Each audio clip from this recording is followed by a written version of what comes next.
Hello বন্ধুরা, সবাইকে স্বাগত জানাই স্টাডি সাকসেস কোচিং সেন্টারে। বন্ধুরা, আজকে আমরা আলোচনা করব এসএসসি এমটিএস 29/10/2024-এর সেকেন্ড শিফট। সেকেন্ড শিফটে যে এক্সামগুলো হয়েছিল সেই এক্সামের জেনারেল নলেজে যে কোশ্চেনটা ছিল 25খানা কোশ্চেন, তো সেগুলো নিয়ে আলোচনা করব। এটা আজকের ক্লাস নম্বর 38। প্রথম কোশ্চেন দেখো কি রয়েছে। লোন ফক্স ড্যান্সিং মাই অটোবায়োগ্রাফি আত্মজীবনীটির লেখক কি? লোন ফক্স ড্যান্সিং মাই অটোবায়োগ্রাফি, এই আত্মজীবনীটির লেখক হচ্ছেন রাস্কিন বন্ড। অপশান নাম্বার 3 হয়ে যাবে এখানে, রাস্কিন বন্ড। তারপর এখানে কিছু তোমাদের অবশ্যই রাস্কিন বন্ডের কিছু উল্লেখযোগ্য খুবই বিখ্যাত বইগুলোর নাম তোমাদেরকে অবশ্যই মনে রাখতে হবে।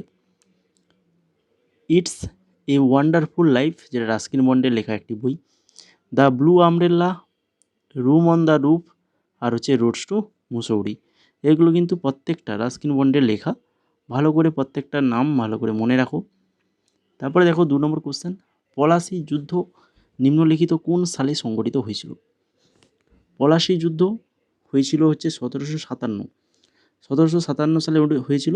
আর তখন সিরাজউদ্দৌলা বাংলার নবাব ছিলেন। বেদান্তম সত্যনারায়ণ শর্মা নিচের কোন নৃত্যের সাথে যুক্ত? বেদান্তম সত্যনারায়ণ শর্মা ইনি একজন কুচিপুড়ি নৃত্যশিল্পী, কুচিপুড়ি নৃত্যের সাথে যুক্ত। 2023 সালে মহিলাদের এশিয়ান হকি চ্যাম্পিয়ন্স ট্রফির মাস্কট ছিলেন। কোনটা ছিল মাস্কট 2023-এর মহিলা এশিয়ান হকি চ্যাম্পিয়নশিপ? মাস্কট ছিল হচ্ছে জুহি। অপশান নাম্বার 2 সঠিক অ্যান্সার, জুহি। সাঁচি স্তূপ, সাঁচি স্তূপ ড্যাশ সালে জেনারেল হেনরি টেলর দ্বারা পুনরায় আবিষ্কৃত হয়? সাঁচি স্তূপ কত সালে? 1818 সালে জেনারেল হেনরি টেলর দ্বারা পুনরায় আবিষ্কৃত হয়। ভারতের 2011 সালের আদমশুমারি অনুসারে ভারতের বৃহত্তম ধর্মীয় সম্প্রদায় কোনটি? 2011 সালের আদমশুমারি অনুসারে ভারতের বৃহত্তম ধর্মীয় সম্প্রদায়, সঠিক answer option number 3 Hindu, Hindu সম্প্রদায়। ভারতের 2011 সালের আদমশুমারি অনুযায়ী মহারাষ্ট্রে বৌদ্ধ জনসংখ্যা সবচেয়ে বেশি, যেটা রিসেন্ট সিএইচএসএল 2024 এসেছে। আমরা সিএইচএসএল 2024-এর ফুল ক্লাস প্রত্যেকটা শিফট আমরা আলোচনা করেছি। যারা দেখোনি তো অবশ্যই বলবো দেখে নেবে। আর আমাদের কাছে সিএইচএসএল এর পিডিএফ, জিকে পিডিএফ অ্যাভেলেবল রয়েছে 2300 এমসিকিউ প্রিভিয়াস ইয়ারের এক্সট্রা ডিটেলস সহ। যদি কেউ নিতে চাও তো হোয়াটসঅ্যাপ নাম্বারে হাই লিখে মেসেজ করো। তারপরে দেখো 2011 সালের ভারতের হিমাচল প্রদেশের হিন্দু জনসংখ্যা সবচেয়ে বেশি। 2011 সালে ভারতের হিমাচল প্রদেশ হিন্দু জনসংখ্যা সবচেয়ে বেশি, যেটা এসএসসি সিপিএস 2022-এ এসেছিল। ভারতে 2011 সালে আদমশুমারি অনুসারে পাওয়া তথ্য অনুযায়ী কী বলা আছে না, শিখরা ভারতের মোট জনসংখ্যার 1.7%। শিখ। হিন্দুরা ভারতের জনসংখ্যার সংখ্যাগরিষ্ঠ, যার সামগ্রিক অংশ 79.8%। কত? 79.8%। জিডি 2024 এসেছিলো, জিডি 2024-এরও আমরা ক্লাস করিয়েছি, অবশ্যই দেখে নেবে তোমরা। মুসলমানরা ভারতের বৃহত্তম ধর্মীয় সংখ্যালঘু জনসংখ্যা কত পার্সেন্ট? না হচ্ছে 14.2%। খ্রিস্টান 2.3, শিখ 1.7%, আর বৌদ্ধ জনসংখ্যা 0.7%, আর জৈন হচ্ছে 0.4%। 7 নম্বর কোশ্চেন, বৃদ্ধি ব্যাহত যা চরম দারিদ্র্যের মধ্যে বেড়ে ওঠা শিশুদের মধ্যে সাধারণ। বৃদ্ধি ব্যাহত যা চরম দারিদ্র্যের মধ্যে বেড়ে ওঠা শিশুদের মধ্যে সাধারণ, অর্থাৎ চরম দারিদ্র্যের মধ্য থেকে যে শিশুরা বড়ো হয়, তো সেখানে তো অবশ্যই সেই শিশুগুলো ঠিকঠাক খাবার না পেলে তাদের তো বৃদ্ধি তো অবশ্যই ব্যাহত হয়। তো এটি ড্যাশের একটি নিশ্চিত লক্ষণ, বৃদ্ধি ব্যাহত। তো এটা হচ্ছে অপুষ্টি, খাদ্যে পুষ্টি অভাব থাকার কারণে শিশুদের তাদের বৃদ্ধি অব্যাহত হয়। আর যেটা সবচেয়ে বেশি লক্ষ্য করা যায় দারিদ্র পরিবারে, যারা ঠিকঠাক খাবার দাবার যেটুকু খাবারের প্রয়োজন সেগুলো খাবার কিন্তু পায় না, তাদের বাড়িতে শিশুদের এরকম কিন্তু পুষ্টির অভাব ঘটিত রোগগুলো দেখা যায়। 8 নম্বর কোশ্চেন, নিচের কোন ভারতীয় অভিনেত্রী একজন জনপ্রিয় নৃত্যশিল্পী এবং দামিনী চলচ্চিত্রের তার ভূমিকার জন্য স্মিতা পাতিল মেমোরিয়াল পুরস্কার পেয়েছেন? বল, কোন ভারতীয় অভিনেত্রী? সঠিক answer option number 4, Meenakshi Seshadri. Meenakshi Seshadri. 9 নম্বর কোশ্চেন, ব্রিটিশ ভারতে থিওসফিক্যাল সোসাইটির সদর দপ্তর নিচের কোন শহরে প্রতিষ্ঠিত হয়েছিল? থিওসফিক্যাল সোসাইটি এটা প্রতিষ্ঠিত হয়েছিল আদিয়ারে প্রতিষ্ঠিত হয়েছিল। থিওসফিক্যাল সোসাইটি 1875 সালে নিউ ইয়র্কের মাদাম H.P. ব্লাভাৎস্কি এবং কর্নেল অলকোট প্রতিষ্ঠা করেছিলেন। এই যে আন্দোলনটি ভারতে অ্যানি বেসান্ত জনপ্রিয় করে তুলেছিলেন। আর 1882 সালে সোসাইটির সদর দপ্তর ভারতের মাদ্রাজ, বর্তমান যেটা চেন্নাইয়ের আদিয়ারে প্রতিষ্ঠিত হয়েছিল। মাদ্রাজের আদিয়ারে এটা প্রতিষ্ঠিত হয়েছিল 1882 সালে। তারপরে 10 নম্বর, যদি সার্ভার একটি আইনি পরিবেশন করতে পারে এবং রিসিভার বলটি ফেরত দিতে অক্ষম হয়, তাহলে এটি একটি টেক্কা হিসেবে পরিচিত এবং সার্ভার পয়েন্ট পায়। নিচের কোন খেলাটি এখানে উল্লেখ করা হয়েছে? তাহলে এখানে কোন খেলার কথা এখানে বলা হয়েছে? তো এখানে যে খেলার কথাটা বলা হয়েছে সেটা হচ্ছে শুটিং খেলার কথা এখানে বলা হয়েছে। আর তোমরা যারা ক্লাসটাকে এখনও লাইক করোনি তো অবশ্যই বলবো, যদি ভালো লেগে থাকে তো অবশ্যই ক্লাসটাকে লাইক করে ফেলো। আর পরবর্তী আরও আমরা 15টা কোশ্চেন আলোচনা করব। এছাড়া আমরা যে আগের ক্লাসগুলো করিয়েছি, তোমরা যারা দেখোনি নতুন রয়েছে তো অবশ্যই বলবো আগের ক্লাসগুলো দেখে নেবে। ডেসক্রিপশানে লিঙ্ক রয়েছে, প্লেলিস্ট করে দিয়েছি, এক এক করে ক্লাসগুলো দেখে নেবে। এটা আমাদের 38 নম্বর ক্লাস চলছে। তাহলে এর আগে আমরা 37খানা ক্লাস করেছি, তার পাশাপাশি আমরা টপিক ওয়াইজও ক্লাস করিয়েছি। ইতিহাস, ভূগোল, বুক অ্যান্ড অথার যে টপিক রয়েছে সেই টপিকের উপর গুরুত্বপূর্ণ নিয়োগ, তারপরে হচ্ছে তোমাদের পুরস্কার ও সম্মান, এই সকল যে টপিকগুলো রয়েছে এগুলো নিয়ে আমরা ক্লাস করেছি, নৃত্য নিয়ে ক্লাস করেছি। তো সেই ক্লাসগুলো কিন্তু অবশ্যই দেখে নেবে, ঠিক আছে? প্রত্যেকটা ক্লাস তোমাদের MTS এক্সামের জন্য খুবই গুরুত্বপূর্ণ। আর এই সকল টপিক ওয়াইজ যে ক্লাস করিয়েছি, আমাদের প্রিভিয়াস ইয়ারের যে ক্লাসগুলো হচ্ছে, তো এই সকল PDF তোমরা যদি চাও বা সেগুলো কোথায় পাবে? না আমাদের MTS ব্যাচে জয়েন হতে হবে। ব্যাচে জয়েন হবে কিভাবে? না আমাদের এই হোয়াটসঅ্যাপ নাম্বার রয়েছে, এই হোয়াটসঅ্যাপ নাম্বারে হাই লিখে মেসেজ করবে। মেসেজ করলে সেখানে আমরা পেমেন্টটা কীভাবে করবে সেটা আমরা বলে দেবো। পেমেন্ট করতে হবে কত? না হচ্ছে 199, মাত্র 199 টাকা তোমরা পেমেন্ট করলে তোমাদেরকে হোয়াটসঅ্যাপে আমরা এই 4খানা PDF পাঠিয়ে দেবো। প্রথমে 19 থেকে 24 জেনারেল অ্যাওয়ারনেস, 6200+ MCQ রয়েছে উইথ এক্সট্রা ডিটেলস দিয়ে 6200 MCQ রয়েছে। ইম্পর্টেন্ট টপিক 14খানা টপিকের উপর ইম্পর্টেন্ট একটা PDF দেওয়া হবে। কারেন্ট অ্যাফেয়ার্স 2024 দেওয়া হবে তোমাদের হোয়াটসঅ্যাপে, আর 2025-এরটা সেটা টেলিগ্রামে দেওয়া রয়েছে। আর ইংলিশও PDF পেয়ে যাবে। ওই প্রাইভেট টেলিগ্রামে তোমরা কী পাবে? প্রাইভেট যে টেলিগ্রাম গ্রুপ সেখানেও তোমাদের এই পেমেন্ট করার পরে সেখানে অ্যাড করানো হবে। সেখানে তোমরা ম্যাথ, রিজনিং, কারেন্ট অ্যাফেয়ার্স 2025, জিকের যে টপিক ওয়াইজ ক্লাসগুলো করাচ্ছি বা করাবো সেগুলোর PDF এবং ইংলিশের আরও PDF সেগুলো কিন্তু পেয়ে যাবে, ঠিক আছে? তো যদি আমাদের ব্যাচে জয়েন হতে চাও বা PDFগুলো পারচেজ করতে চাও, শুধুমাত্র 2000 MTSের 2024 যদি PDF নিতে চাও তো ওটার জন্যও কিন্তু তোমরা এই নাম্বারে মেসেজ করবে। বা CHSL-এর PDF নিতে গেলে তো সেটার জন্যও তোমরা কিন্তু এই নাম্বারে মেসেজ করবে, মেসেজে বলবে CHSL বলে, তার পরবর্তী তোমাদের বলে দেবো কীভাবে পেমেন্টটা করবে, ঠিক আছে? এবার দেখো 11 নম্বর কোশ্চেন। 11 নম্বর কোশ্চেনে কী রয়েছে? নিম্নলিখিত কোন স্থানে লালবাগ ফুলের প্রদর্শনী আয়োজন করা হয়েছে? যেখানে প্রদর্শনীর সময় একটা নির্দিষ্ট থিম, যা প্রতি বছর পরিবর্তিত হয় থিমটা, সহ রাজার ফুলের জাত বিভিন্ন আকারে প্রদর্শন করা হয়। নিম্নলিখিত কোন স্থানে লালবাগ ফুলের প্রদর্শনী আয়োজন করা হয়েছে? যেখানে প্রদর্শনীর সময় একটা নির্দিষ্ট থিম সহ হাজার ফুলের জাত বিভিন্ন আকারে প্রদর্শন করা হয়। তো এটা সঠিক অ্যান্সার হবে অপশান নাম্বার 4, বেঙ্গালুরু হয়ে যাবে সঠিক অ্যান্সার।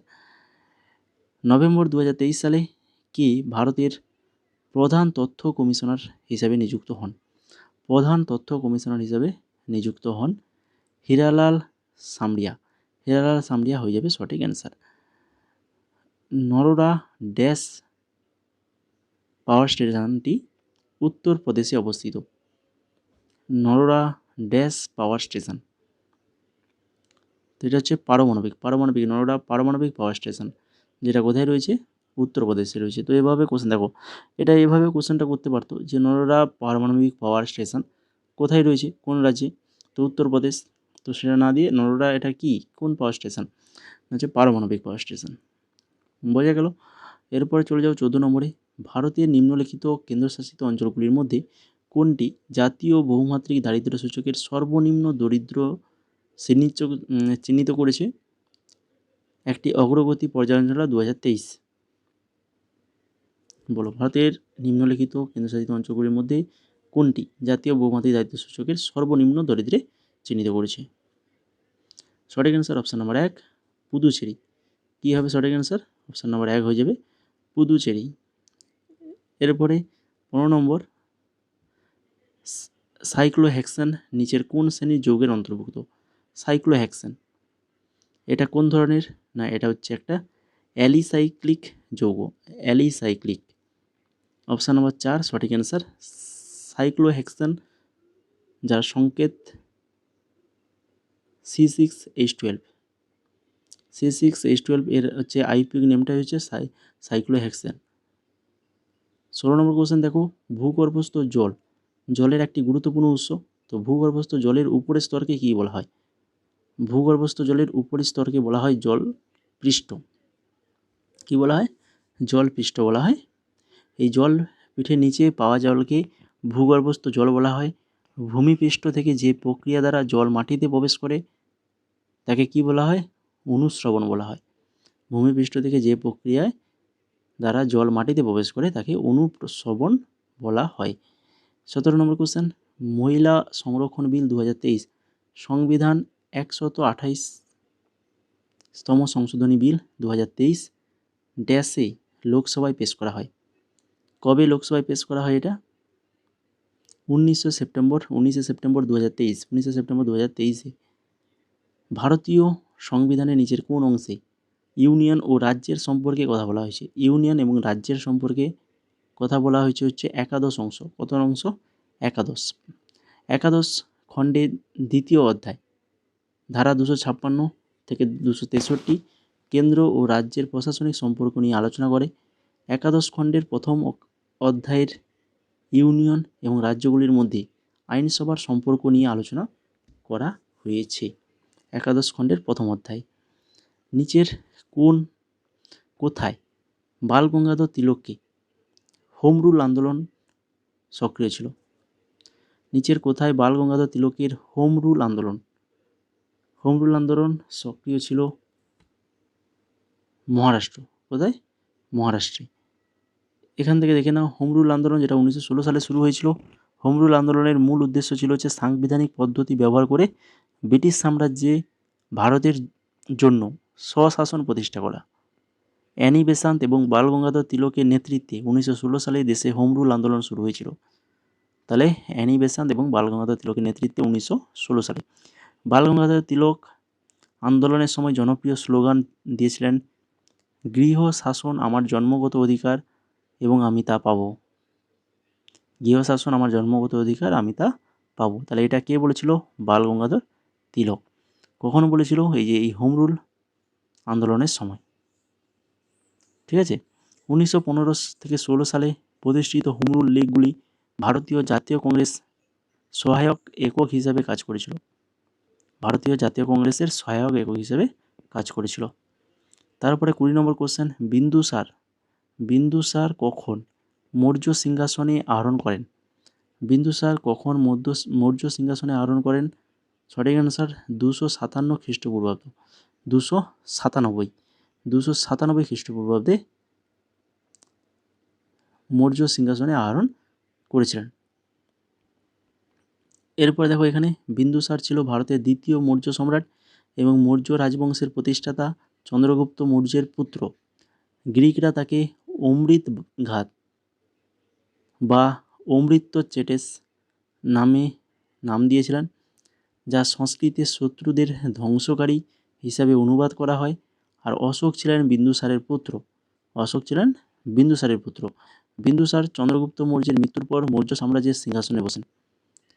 এরপরে দেখো 21 নম্বর, নিচের কোনটি মাইক্রো ফাইন্যান্স প্রতিষ্ঠানের পরিষেবা নয়? মাইক্রো ফাইন্যান্স প্রতিষ্ঠানের পরিষেবা নয় যেটা, সেটা হচ্ছে micro deposit. Micro deposit option number 2 সঠিক অ্যান্সার। কোন হিন্দুস্তানি শাস্ত্রীয় নৃত্যশিল্পীকে সারাঙ্গিকে একক শাস্ত্রীয় যন্ত্র হিসেবে জনপ্রিয় করার কৃতিত্ব দেওয়া হয়? সারেঙ্গিকে একক শাস্ত্রীয় যন্ত্র হিসেবে জনপ্রিয় করার কৃতিত্ব দেওয়া হয় পণ্ডিত রামনারায়ণ। পণ্ডিত রামনারায়ণকে। ভারতের সংবিধানের নিচের কোন অনুচ্ছেদে আন্তর্জাতিক শান্তি ও নিরাপত্তা উন্নয়নের ব্যবস্থা করা হয়েছে? আন্তর্জাতিক শান্তি এবং নিরাপত্তা উন্নয়নের ব্যবস্থা করা হয়েছে 51 ধারা। কোন ধারা? 51। ভারতীয় সংবিধানের 51 ধারায় 3টা অংশ রয়েছে। কি কি? না 51A, 51B, 51C। 51A-তে কী বলা রয়েছে? না হচ্ছে ভারতীয় সংবিধানে বলা হয়েছে যে রাষ্ট্র আন্তর্জাতিক শান্তি ও নিরাপত্তা উন্নয়নের জন্য প্রচেষ্টা চালাবে।